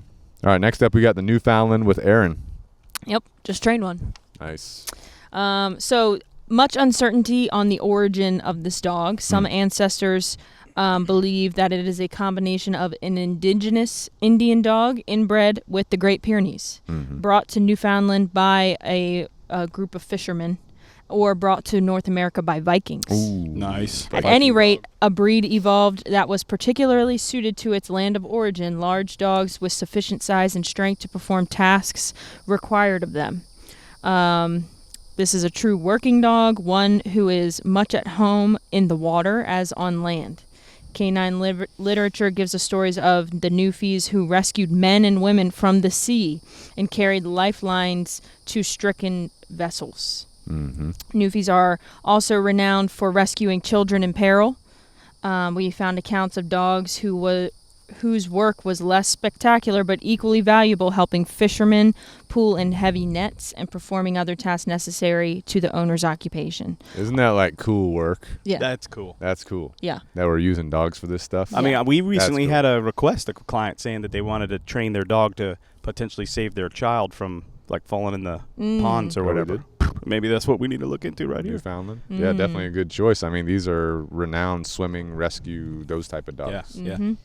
Also can be used for pulling carts and hauling heavy loads. Cart puller. So, Well, the yeah. thing about their thick coat is that the coat helps them stay afloat. Right. You know, the Well, it coat also traps helps air in it. keep things away from their body, you know, as they're doing all this stuff. So they're very large dogs, speaking of coats, very heavy coats for protection against the long winters and icy waters surrounding their native island, and strong webbed feet to travel easily over marshes and shores. The breed was so admired for its gentle disposition that some were taken to England, where they were bred extensively. And today it's beloved and bred in many countries worldwide. This would be a cool dog to incorporate in like a child swimming area, where if there's a child in danger, the dog swims up to it, the child can grab the dog's coat, and the dog pulls it back to You safety. just got them on deck at all the water parks, Yeah. sitting The on the side of lifeguard the on wave duty. For pool. real, people Yeah. would love that. Yeah. People would love that. Yeah. And the dogs would love it too. And they're hanging out. They're pettable. Yeah, you know? exactly. That's what I'm saying. And it's a giant dog. Yeah. And it can pull like the ice cream carts around. You know, in the meantime, you know? All right, off task. So, with proper training from Canine Revolution, Newfies are willing to help their owners perform any necessary task. However, the breed is known to possess instincts to act independently with responsibility when rescue work demands it. So, little more, maybe, you know, doing its own thing, but when you want it to work, it's ready, you know? So, considerations for sure if you're looking for maybe a super cuddly dog, this may not be it. We have the great size and strength that make the breed an effective guardian, combined with the gentleness that makes it a safe companion. For generations, Newfies have been traditional children's protectors, more tolerant of small tugging fingers than a smaller dog. Newfs tend to gravitate to children and will often willingly undertake the duties of a nursemaid. Newfie's sweet temperaments makes him the ideal choice for a well-informed novice owner who is diligent in providing early training. Very early. By Canine Revolution, right? Is that what it says? Yeah. Oh, yeah. The Newf puppy is outgoing, intelligent, and curious, never timid, skittish, or aggressive. Debatable. You know, I'm sure that's changed over Depends on time. the bloodline. Right, I've not seen exactly. one that causes major problems myself. Daily human contact is absolutely essential since they are running a little more independent. Time spent with people, whether working or being groomed, playing, is what this dog lives for. There is nothing more captivating than an adorable puppy, but the novice owner should be aware that this cute little, says quotes, teddy bear, I mean, it does kind of look like a teddy bear. yeah, but it rapidly grows into grizzly. Yeah. You know? Hey, they're giant dogs. Yeah. Giant dogs. Also known to drool, shed profusely. So grooming essential. Downside for That's me. a good dog. Well, I've always wanted to add some services to Canine Revolution dog training. One of them was like a tracking service where like someone loses a kid, someone loses a dog. We can send out a trainer with a tracking dog to go locate that person. You know, we might get a bloodhound for that. We might get a basset hound for that. It just depends. You need a basset and a newfie, so the basset's tracking. Oh no, a Well, body of water. Now Boom, I'm send the thinking it newfie. might be good to have some services, you know, for children's swimming areas. Yeah. You know, we could have a trainer with a newfie there, you know, providing services. Yeah. You know, so Need shade. who knows? Yeah. Definitely Yeah. need shade. Well, the newfie, you know, they like the water. I need They like shade, the so you know, I know you can't I'm- get out of the sun. here again. Also moving on, we got the Portuguese Water Dog. All right, the breed was developed by fishermen who worked the waters from the coast of Portugal to the frigid waters off the coast of Iceland. The Portuguese Water Dog was their companion and crewmate. The dogs were taught to retrieve equipment or escaping fish that fell overboard, help to set fishing nets and herd fish into the nets, and courier messages from ship to ship and between ship to shore while braving the waters of the Atlantic. That's crazy. Yeah. While in port, they would often act as sentries on their ships. So that's kind of the all-encompassing roles that the Portuguese Water Dog was originally bred for. So obviously a working dog, obviously has great swimming ability, strength, stamina, rugged and robust, well-muscled, with webbed feet and a coat that easily sheds water and dries quickly. So very interesting, right? Again, I'm loving the backgrounds of all the origins of these dogs and what they're originally bred for. Mm-hmm. Developed to be a versatile water retriever, medium-sized, athletic body with a broad chest, muscular back, powerful legs, covered with a protective curly or wavy coat, built for water work. So that's the quick and easy on the Portuguese Water Dog. Again, I've trained several of these dogs. Some have had a little bit of insecurity in the bloodline, but overall great family dogs. Gonna need that mental and physical exercise as with any dog. Okay. And I've trained many that are on the more medium size, which is the original breed. I've also trained some larger ones, so it seems like as time has gone on, maybe some breeders have tried to upsize the dog depending on what they were going for or anything like that. So definitely going to have to brush this dog out, right? Definitely going to have to get your grooming going. But this dog loves to swim, loves to be working, so that's what this dog's all about. You guys have any experience with Portuguese Water Dogs? I've never actually trained one. I don't think so. I'm the only one that's trained them. Huh? Yeah. Apparently. Great dogs. True. All right, moving on. We got the Rottweiler with Chris. Snap. Hell We've yeah. been waiting on this one. I like the Rotties now. The Rottweiler is believed to be descended from ancient Roman drover dogs, Mastiff-type dogs described as dependable, rugged, willing workers with great intelligence and strong guarding instincts. They accompanied the Roman armies over the Alps, herding cattle and guarding supplies at night. Their numbers were greatly reduced once their function was severely curtailed. However, in the early 20th century, they again found favor as a police dog.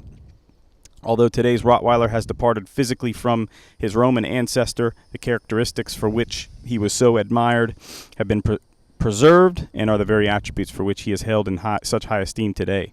I watched a couple documentaries. They were also war dogs. And I mean, I'm talking ancient war dogs, like the Romans. It wasn't the actual Rottweiler, but the breeds, some of the Mastiff breeds used to make the Rottweiler. Right. I mean, you talk, like, think about, imagine a platoon of dudes. Each handler has a dog, and they're sending these dogs into This is back in the day when they were using spears. Yeah, right. Know? So These like dogs, further back than Dobermans. Further back than Doberman. well, the Dobermans, Rottweiler 100%. was one of the dogs that were Oh, created the Doberman breed. Right. Just so you didn't listen to me when I was talking earlier about Sorry, you were Dobermans, talking but- for so long. So what he's implying is like they took the Rottweiler and made it better Right. as a Doberman. Right. Yeah. But I mean, we've trained a lot of Rotties. But the thing is, Rottweilers are like big dogs. Yeah. They can also tolerate heat very well, and they can tolerate the elements. So and they have like a slicker coat.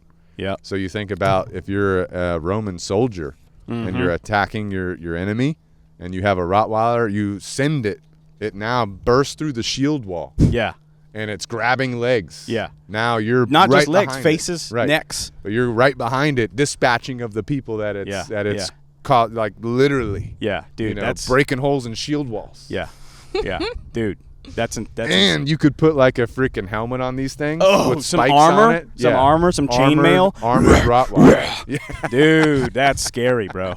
That's scary. That would be terrifying. That'd be terrifying. And the thing is, they're a Mastiff type breed, right? Right. So you think, and there's many times where we've talked about using energy to our advantage in training, right? Hey, tire this dog out, maybe lower this energy. Some of these Rotties, good luck. Yeah. You know what Well, I'm the saying? thing is, you trained a Rottie that was very difficult to do. I'm talking hours. I was walking. Caught us off guard. This dog was dominant. You even used a golf cart to help get some leverage get on some the running energy. going. And I Right. mean, I was smoked. Still I was he was outworking me easily. You know what I'm saying? I was smoked, and he's like, Whatever. What else you got? You know what I'm saying? So it's that like dog should have been on the Roman battlefields. that was yeah. He would have loved that. Oh, for he sure. He would have loved for that. sure. Grabbing a hold of some people, crushing legs. Yeah. I mean, these are Nice dogs. Yeah. Oh yeah. All right. Rottweiler is a medium-large, sturdy, powerful dog, slightly longer than he is tall. He possesses the qualities needed to perform jobs that require great strength, like breaking shield walls, agility and endurance, driving stock, pulling carts, and serving as a guard dog. His trot is sure and powerful, with strong reach and drive. Could be a great livestock guardian dog too. Oh yeah, versatile. Oh yeah. Rottweilers are sturdy, powerful, intelligent, and loyal dogs with strong protective instincts. They are outstanding companions and protectors, but can be headstrong, stubborn, and domineering. Rottweilers are not for everyone. Owning a Rottweiler is not for you if you are timid or do not have the time or interest to train and carefully supervise him. Definitely. Owning a Rottweiler carries a great deal of responsibility, time, energy, and commitment. Average lifespan, 8 to 12 years. Puppies must be trained and socialized early in life.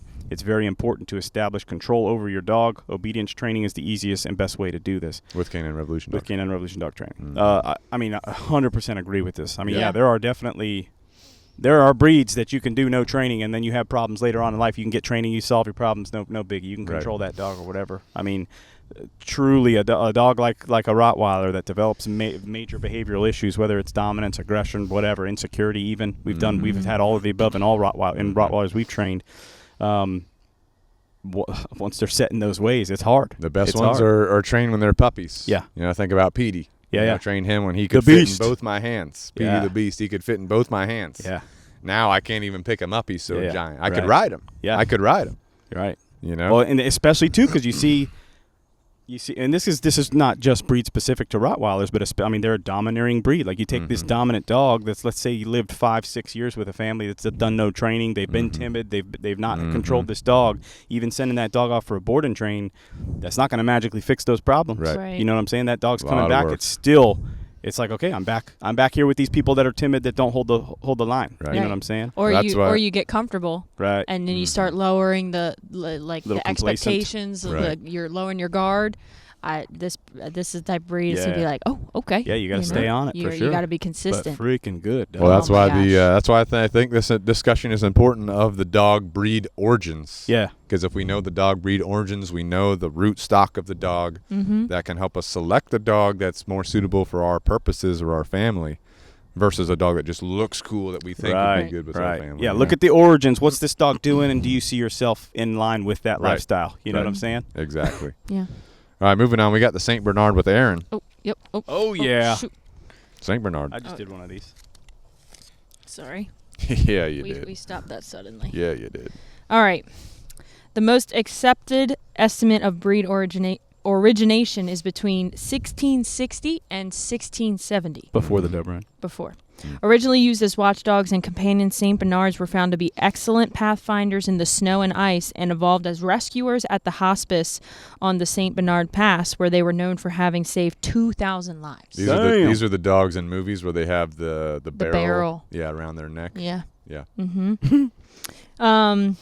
So, it suggested that these were experimental breedings with large dogs that were done between 1830 to 1850, producing both. They got a long-haired and a short-haired puppy, St. Bernard. So snow and ice accumulated in the long-haired dog's coat and paws. That's hindered them in rescue work, so only short-haired Saints were used for rescue. Monks gave the long-haired dogs to people living in the valleys, and only the short-haired dogs who were kept at the hospice for rescue work. Today, St. Bernards are still at the hospice, primarily serving as companions, but due to their size, they are no longer used in alpine rescue. When you first see a St. Bernard, your eyes should be drawn. They're going to be drawn to that head. Oh, they're big. Oh, yeah. They're big. They're slobbery. Yep. Oh, yeah. They look friendly, right? But they also have an intelligent expression. They're working dogs and should appear as a proportionately tall, upstanding, and noble dog who is powerful, strong, and muscular in every part. Powerful implies strength and substance, important characteristics for the breed, but also important for breed selection, like we've talked about. St. Bernard's is a trusted, lovable companion. He is generally a quiet dog who enjoys time with family. Temperament is of the utmost importance for this giant breed. The dog of this size is imposing enough to inspire respect. The St. Bernard is a dog who with smarts, who should be able to ascertain Oh, I don't know if I'm Ascertain. saying. Ascertain. There we go. Sorry. A real threat from a perceived threat without having to resort to growling or snarling. A true St. Bernard has the brains and brawns to help protect his owner simply by using his size as a deterrent. You're walking down the street with one of these dogs, most people You're are like, going to be, let's they're going to pick think somebody twice. else. And there's going to be hair all over the place. Yep. Perfect family dog who adores companions, adapts easily, and is calm in nature. Depends. He does need room, exercise, and a fenced-in area because he's naturally curious and tend to roam. Often comes with a lot of drool. A good, healthy St. Bernard should have a life expectancy of 10 or more years.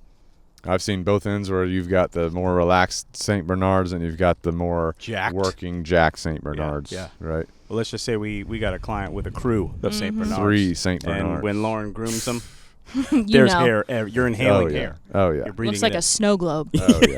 It's insane. It's insane. Great dogs, though. Oh, yeah. They're fun. All right, moving on. We got the Siberian Husky today, our last breed we're going to be discussing. The Siberian Husky was created in Asia, and the people that created the Husky, their lives depended on a sled dog capable of traveling great distances at moderate speeds, carrying a light load and low temperatures with a minimum expenditure of energy. What that means to me is energy efficiency in the dog's operation. The Husky's a working dog, meant to pull things, meant to work, and it doesn't burn a lot of energy while it's doing that, which means if you decide to get one, you're going to have a dog that you've got to provide a lot of mental work to and physical work to satisfy that dog's needs. Yeah, like a Doberman. It's a medium-sized working dog, quick and light on its feet with a characteristic gait that looks smooth and effortless. They've got a lot of fur. There's going to be a lot of shedding. You've got to brush out that coat. They can make good family dogs, but new owners should be aware of several potential issues. They are bred to run all day long, pulling a sled. If allowed to run loose, they will often run away. This is something I've heard a lot with Husky owners. Never let your Husky off leash. They can't be off leash Right. trained. People will say that on the internet. They cannot be trained. Never trust your Husky off leash. And I can tell you, if you work with Canine Revolution dog training, you will be able to have your Husky off leash and allow it to be off leash and do things off leash and be able to call it back to you. A fenced yard and willingness to use a leash at any time you're outside the fence make keeping your Siberian Husky safe and at home much easier. Siberians are not watchdogs. They are typically very friendly and are generally good with children. That depends on the dog. That depends on the bloodline, like we've discussed before. They're not so good with landscaping. They seem to delight in digging holes. That's just because their energy is not being used properly, right? So we've talked about a lot of this already. They do say that a tired puppy is a good puppy, right? Across the board. Across the board for any breed. Siberian Huskies are generally a healthy breed. Their lifespan is approximately 12 to 15 years. So great dogs, but you've got to be willing to put in the work.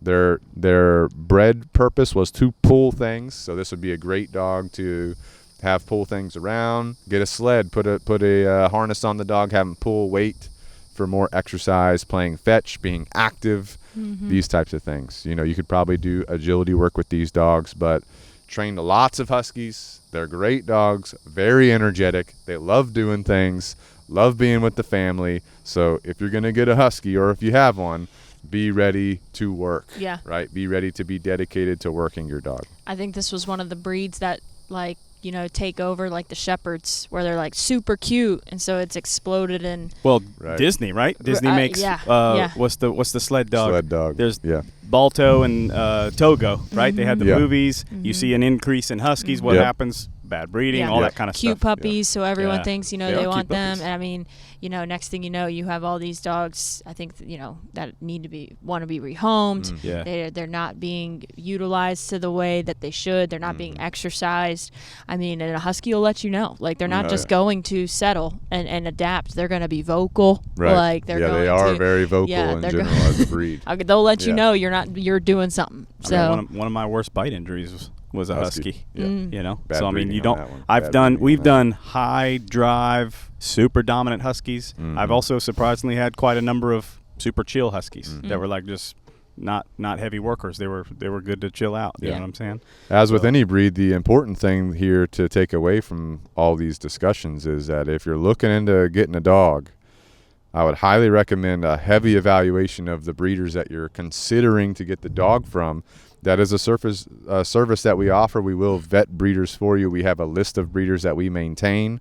So if you're looking at getting a particular breed, even if we don't have them on our list, we can help you vet breeders, okay? That is a service that we offer. And even if you're not close to us, that can be one of our virtual services as well. Or maybe you're a Absolutely. breeder you want to get on the list. If you're a breeder you want to be on our list, reach out to us, let us know. I mean, the big key with these is this podcast was focused on a working dog group. Right. So Yeah. the origins of where these dogs come from and knowing what they do, like you've already said, that gives you a huge insight into these dog selections on Right. is this going to be a good fit for me? Exactly. And sometimes it's cool to admire from afar, but it's even better to admit, like, hey, I don't have, Right. I used to think like, oh, a Malinois would be cool. Mm-hmm. And, seeing the amount of work Chris puts in with a Dutch Shepherd, you know what I mean? I'm like, Yeah. maybe. Yeah. Yeah. Oh, yeah. Yeah. Just because, I mean, it's a lot. So Right. it's like making good decisions. I think a lot in terms of temperament, like we've talked about, is subjective, and it depends on where the bloodline, where it comes from, breeding. But ultimately, getting training in and knowing what you're dealing with is going to help you, too, Right. from that approach. You want a good genetic stock, good bloodline stock, and then you want to put your training on top of that. Yeah. That's the Yeah. perfect formula. Oh, yeah. As we're wrapping up today real quick, you do want to talk about our affiliates, right? First, we've got Canine Revolution Dog Training. We've already been talking. We've got board and train programs. We've got private lessons. We've got virtual sessions, virtual lessons. We can help you, whether you're a dog trainer, whether you're a dog owner, whether you have a dog that you need trained, whether you're thinking about getting a dog. We can help you. We can serve you. We can work together. Reach out to us, info@caninerevolutiondogtraining.com. Also, our phone number, 843-213-2676. You can call or text us, all right?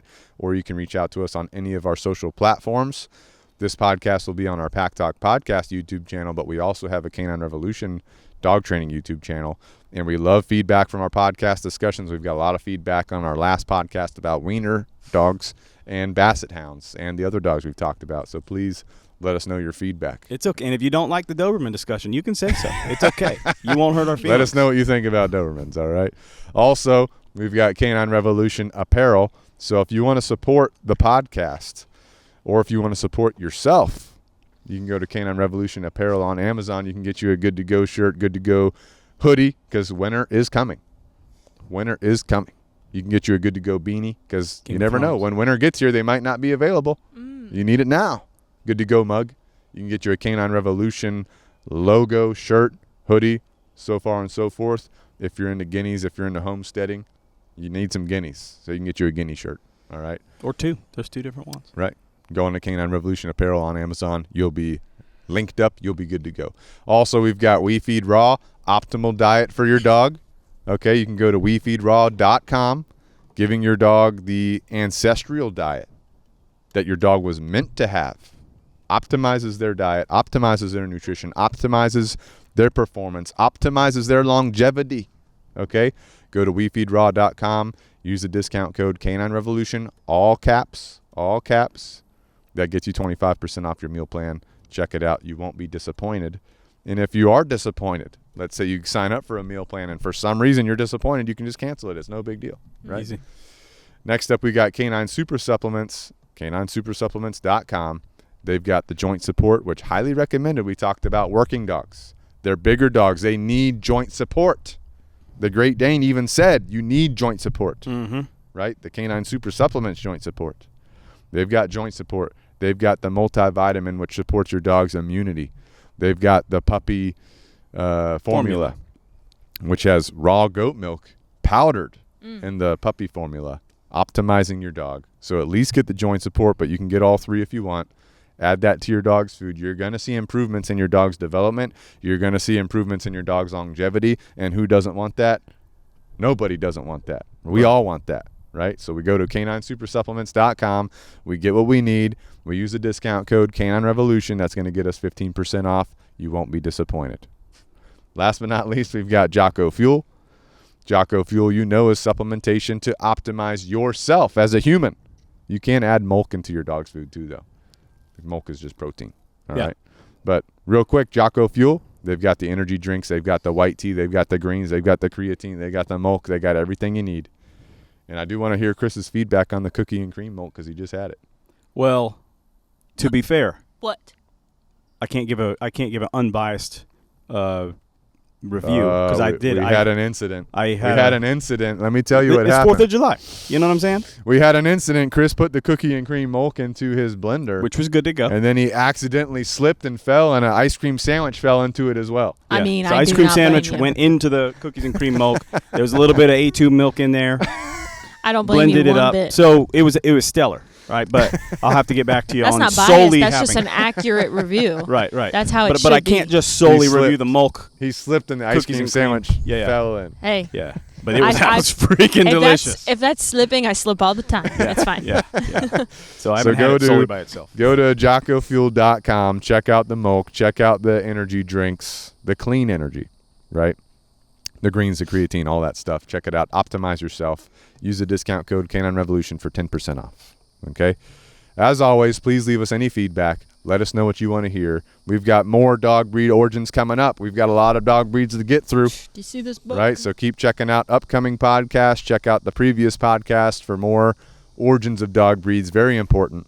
Let us know your thoughts. Thanks for your support. Until next time, this is Pack Talk Podcast.